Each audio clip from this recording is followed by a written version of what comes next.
પોષી પૂનમ એટલે માં અંબાનો પ્રાગટ્ય દિન। યાત્રાધામ અંબાજી ખાતે પોષી પૂનમનો અનેરો મહિમા જોવા મળે છે। આ દિવસને માં અંબાનો અવતરણ દિવસ તરીકે ઉજવવામાં આવે છે। અંબાજી ખાતે ભવ્ય શોભાયાત્રાનું આયોજન કરવામાં આવ્યું હતું।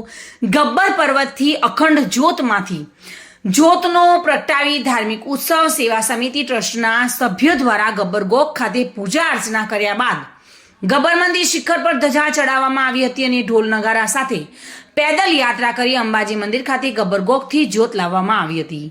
ગબ્બરથી લાવેલી જ્યોતને મુખ્ય મંદિરની જ્યોતમાં મિલાવવામાં આવે છે। ત્યારબાદ અંબાજી મંદિર મુખ્ય દ્વાર શક્તિ દ્વારે શોભાયાત્રા મહાઆરતી કરવામાં આવી હતી। ત્યારબાદ સમગ્ર અંબાજી નગર માર્ગો પર માં અંબા ભક્તજનોને દર્શન આપવા ગજરાજ પર આરૂઢ થઈને અંબાજી નગરની નગરયાત્રાને શોભાયાત્રા પ્રસ્થાન થઈ હતી। પોષી પૂનમની શોભાયાત્રા દરમિયાન 2100 કિલો સુખડી પ્રસાદ વિતરણ કરવામાં આવ્યું હતું।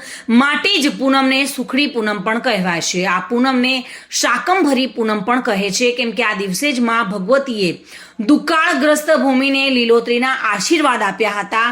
આથી જ પોષી પૂનમને માં ભગવતીને શાકનો શણગાર કરવામાં આવે છે।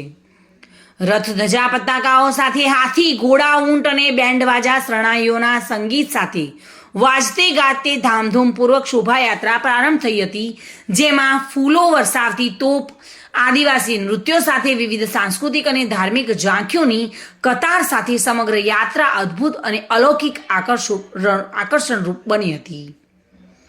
અંબાજી ધામના માર્ગો પર ઠેર ઠેર અંબાજી નગરજનો દ્વારા શોભાયાત્રાના સ્વાગત સાથે પ્રસાદનું વિતરણ કરવામાં આવ્યું હતું। નાસિક ઢોલના સંગીતના તાલે લોકો નાચતા ગાતા ગરબે રમતા હર્ષો ઉલ્લાસમાં અંબાનો પ્રાગટ્ય દિન મનાવ્યો હતો। ચારે તરફ માં અંબેની જય જયકાર ગુંજતી હતી। ગજરાજ પર અસવાર ગામની દેવી માં અંબેના દર્શનથી ભક્તો ગદગદ થયા હતા। નગર માર્ગો પર ફર્યા બાદ શોભાયાત્રા નિજ મંદિરે પરત ફરતા સ્વર્ણિમ શિખર પર ધજાની આરોહણ કરવામાં આવ્યું હતું। જીતેન્દ્ર સોલંકી સાથે bureau report, today Gujarati news.